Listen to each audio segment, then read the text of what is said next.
মানে গার্ডিনচায় গ্র্যান্ডস্ট্যান্ডের ম্যাজিক ট্রিকের তিনটা অংশ, the pledge, the turn and the prestige. সে জাদু বলে শেষ দুই টানা ড্রয়ের একটা ফাড়া কাটালো দরিভাল জুনিয়রের ব্রাজিল। আর ভিনিসিউসের প্রেস্টিজ মোমেন্ট ব্রাজিলকে নিয়ে গেল টেবিলে আর্জেন্টিনার ঠিক নিচের স্থানটায়। সেটাও ঠিক আর্জেন্টিনার বিপক্ষে ম্যাচটার আগে। ব্রাজিল কলম্বিয়াকে হারালো 2-1 গোলে। কলম্বিয়াও ব্রাজিলের কাছে অবশেষে নতি স্বীকার করলো 2021 সালের পর। ব্রাজিল কলম্বিয়া ম্যাচের দ্য প্লেজ মোমেন্টের কারিগর দুইজন, ভিনিসিউস ও রাফিনিয়া।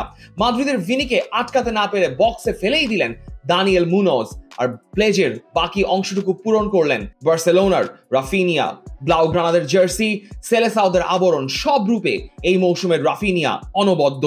42 ম্যাচে তার 27তম গোল, আর গোল কন্ট্রিবিউশন সব মিলে 47। But the turn was waiting, and so was Lucho Luis Diaz. আলিসনকে বিট করে এরকম ফিনিশ নিশ্চয়ই তিনি অ্যানফিল্ডের ট্রেনিং গ্রাউন্ডে অহরহই করে থাকেন। হামেস রদ্রিগেজও এরকম সুযোগ বুঝেই বলটা দিয়াজের কাছেই বাড়িয়েছিলেন। হালকা কাটিং করে আলিসনের ফার পোস্টে বলটা ড্রাইভ করে যখন ম্যাজিকের টার্নটা সম্পন্ন করলেন, তারই লিভারপুল সতীর্থ ম্যাচের মোড়টা তখন ঘুরিয়ে ফেলেছে নেস্তর লরেন্সোর ফ্লাম্বয়েন্ট কলম্বিয়া। জোয়েল এক্টিনের ওন গোলটা হওয়ার পর বাতিল হওয়ায় ব্রাজিল বাঁচল হাফ ছেড়ে, কিন্তু ম্যাজিকের প্রেস্টিজ পার্ট তখনও বাকি।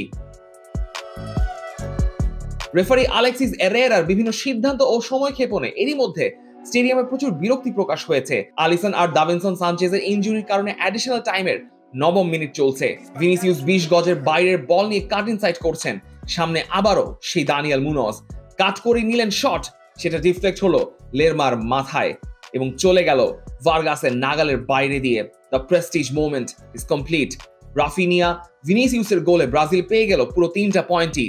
নেইমারকে এবারও মিস করা দলটার জন্য এই জয়টা বিশ্বকাপ বাছাইয়ের মিশনে যে কতটা গুরুত্বপূর্ণ ছিল তা প্রতিটা সেলেসাও ভক্ত ভালো মতোই জানেন। কিন্তু এত কিছুর পরও ছোটখাটো একটা আছাড় খেয়েছে দরিভালের ব্রাজিল। অতিরিক্ত হলুদ কার্ড দেখায় সুপার ক্লাসিকোর ম্যাচটায় খেলতে পারবেন না নিউকাসলের ব্রুনো গিমারাইঞ্জ। গেরসন ইনজুরিতে পড়ায় মাঠ ছেড়েছেন প্রথমার্ধে। মিডফিল্ডে তাই কমে গেল আরেকটি নাম। ম্যাচের মাঝখানে ঝিমিয়ে পড়ার প্রবণতা দেখা মিলল আরেকবার। নির্ভর করতে হলো ইন্ডিভিজুয়াল ব্রিলিয়ান্সের উপরই। তবে সুপার ক্লাসিকোর আগে সঠিক বার্তাটাই দিয়ে রাখলো দরিভাল জুনিয়রের ব্রাজিল। বুধবারের আর্জেন্টিনা ব্রাজিলের ম্যাচের খুব কিন্তু দেরি আর বাকি নেই। শরীফুল হক, T Sports. For more updates, subscribe to our YouTube channel and click on the bell icon. Follow us on Facebook and Instagram. Download T Sports app to enjoy exciting games and highlights. Visit tsports.com.